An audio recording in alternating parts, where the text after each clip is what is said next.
Kurerikana ndege ino iraumite mwena wa Naivasha na iratanyitwo kumba kiharo-ini kinini kia ndege mwena wa Tatu City, no iragia na thina ndagika nini tu mbere ya kumba.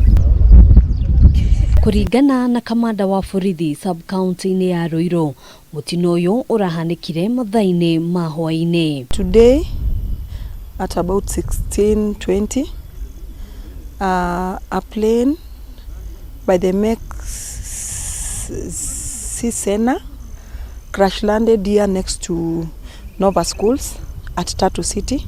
Gutire mundu uragurarire hindi ya mutino uyu, kuona ndege ino ndirari na athii angi otiga mutwarithia wayo uria ni mwanake wa ukuru wa miaka 23. On board was just the pilot and no injuries.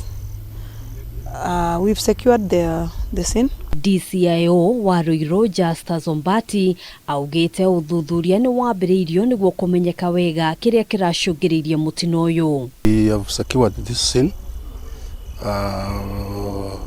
awaiting the officials from Kenya Civil Aviation who will conduct more investigations as to the cause of the accident. Handu-ini ha Kameme TV, yitagwo Ngina wa Wadurwa.